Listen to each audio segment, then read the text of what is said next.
Pai Coroamatã, abençoado sejas. Nos responda, por favor, caboclo. Se eu estiver rezando e alguém na hora estiver falando mal de mim, me desejando mal ou me enviando magias malignas, imediatamente a pessoa é atingida pela força da minha oração? E o mesmo ocorre com vela acesa? Se acendi uma vela para uma entidade e alguém me faz o mal, a energia da vela se volta contra o malfeitor? Funciona assim. Todo mundo carrega dentro do peito a morada de Deus, o templo interior.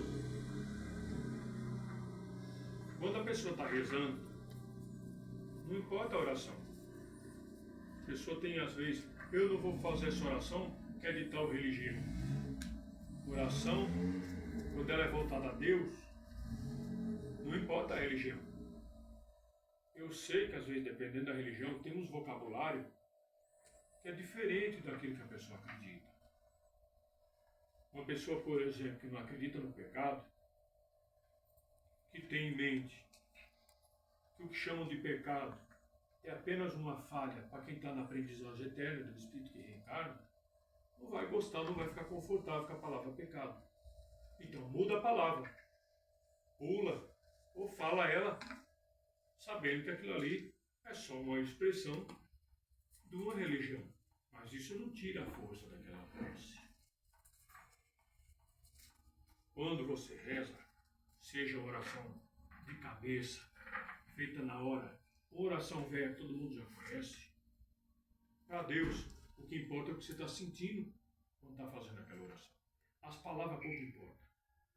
Se realmente a pessoa estiver fazendo a oração e ela de verdade estiver fazendo com o coração, mesmo que seja oração velha, copiada, que todo mundo sabe, faz, essa energia é tão forte que o Deus que está dentro da pessoa, o fogo divino, a centelha, ela faz uma ponte com a centelha divina de todos os seres que estão naquela mesma sintonia. Tanto os encarnados quanto os que não estão encarnados. Isso acontece sem que a pessoa tenha essa consciência. Se tiver, melhor. Se não tiver, vai acontecer do mesmo jeito. Isso traz uma energia tão poderosa à pessoa que todos os antepassados ancestrais dessa pessoa recebem essa força. E a aura da pessoa vai ficando tão iluminada que onde tiver a imagem dela, onde tiver o nome, onde estiverem falando dela, onde tiver escrito o nome, mesmo que seja um nome feito com essas máquinas ou à mão, e os nomes que ela teve nas outras vidas, que ela não lembra mais, a energia de tudo que tem, ela começa a vibrar a mesma sintonia daquela oração. Se alguém catou um fio de cabelo teu, uma raspa de uma unha, uma peça de roupa que você usou, que tem seu magnetismo, e botou na magia, você é uma pessoa de oração, aquela peça sua, aquilo que pertence a você, mesmo que esteja enterrado numa feitiçaria braba, vai vibrar a energia daquela oração. Se não desmanchar ali, essa mesma força vai conduzir você a um lugar que desmanche. Se tinha alguém falando mal de você, ou te desejando mal, vai receber a energia da oração e vai desfazer.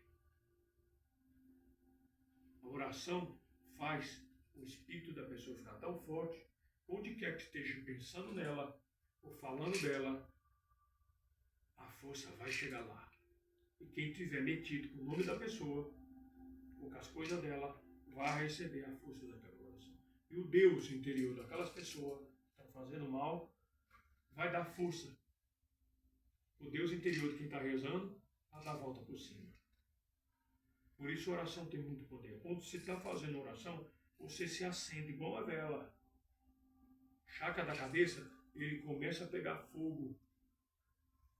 Por isso que muitas vezes a pessoa está rezando, fecha o olho e perde a noção do tempo e tem a sensação que estava meia hora, uma hora rezando e às vezes estava rezando 5, 6, 10 minutos. Mas quando abre os olhos tem a sensação que passou 40, 50 minutos ou mais. Porque Porque você entra numa outra faixa de energia, numa outra faixa de tempo. Um tempo que já não é mais um tempo da Terra. Não é mais esse tempo criado pelos homens, em passado, presente e futuro. Você entra numa outra frequência. E aí a pessoa volta das orações achando que já se passou muito tempo. Como às vezes acha que não passou tempo nenhum, e às vezes passou 2 horas. Porque entra numa oração tão profunda que a oração já vira meditação e emenda uma coisa na outra. Porque a oração tem o poder de botar você no outro plano. Você pode ficar rezando o dia inteiro. Quando você voltar, o que a vovó sempre ensina? O mundo está igual. O mundo está do mesmo jeito. Quem mudou foi você. E essa mudança que você faz quando reza, quando medita, é essa mudança que vai fazer a diferença que você quer no mundo. Fazendo a diferença que você quer no mundo, você muda o seu mundo. Mudando o seu mundo, pelo exemplo e pela vibração, você muda o mundo do outro. E aquele outro muda o mundo do outro, que muda o mundo do outro. E assim se constrói um mundo melhor. Quando acende vela, a mesma coisa. Acendeu vela, a energia daquela vela vai com a sua energia. Fica ali. E fica por bastante tempo.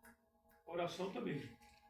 Você faz uma reza, a força daquela oração continua com você por um certo tempo. Nesse tempo, quem estiver fazendo alguma coisa ruim com o teu nome, vai receber o jato de força que vai libertar você, e se ela tiver merecimento, vai libertar ela também. Se ela não tiver merecimento, vai só cortar as forças dela, ou até fazer voltar. Por isso eu sempre falo, quem reza não está perdendo tempo, está ganhando tempo. Ah, mas os guias me passou oração demais. O que será, né? O que será? Ele sabe o tamanho do buraco que tem à frente. Essa vida é uma vida de incerteza, essa vida de vocês aqui, na matéria. Vocês estão num caminho, o caminho tem muita curva. E nem sempre é permitido saber o que tem do lado de lá da curva. E só resta uma coisa. É botar Deus na frente e caminhar.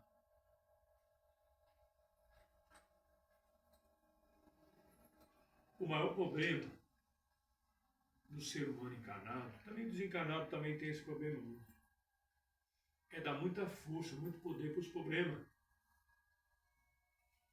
Dá um tamanho para o problema que ele não tem, dá uma força para o problema que ele não tem. Como é que se alimenta o problema? Pensando nele o tempo todo. Quanto mais você pensa no problema, mais forte ele fica. Às vezes era uma coisa desse tamanho assim. De tanto você pensar e falar, pensar e falar, pensar e falar naquilo, ele ganha uma força monstruosa. Quando você for enfrentar, ele está no tamanho do monstro, tamanho de um elefante. E era do tamanho de uma formiga. Mas por que ficou falando o tempo todo? Por causa da ansiedade. A ansiedade tem esse poder de dar um tamanho para as coisas que elas não têm. Aí se apega com o santo, se apega com isso, se apega com aquele outro. Ao invés de botar na oração e esquecer. Porque quando você bota um problema numa oração, entrega na mão das entidades e vai seguir a vida, acreditando que aquilo já está resolvido, isso se chama fé. Quando você bota a coisa na mão da entidade, através da oração, e você fica acreditando que aquilo vai ser resolvido, isso se chama esperança. Aí você tem que decidir o que você quer para a tua vida. Porque a fé é a certeza de que aquilo já existe, você já recebeu. A esperança é a certeza de que vai vir. Só que tem um problema aí. Você põe uma coisa na oração e fica acreditando que aquilo vai vir, você vai pensar naquilo o tempo todo. Sem querer, você também está dando força para o problema. E quanto mais aquilo demorar para acontecer, mais ansiedade vai gerar. Por isso que eu digo, entre a fé e a esperança, fica a fé. Eu não estou condenando a esperança. É importante ter. Ter a esperança como um encalce. Um encalce. não como uma regra. A regra tem que ser o amor, a fé e a gratidão. Você tendo amor, fé e gratidão, você consegue tudo nessa vida. Gratidão, seu Kuramatan.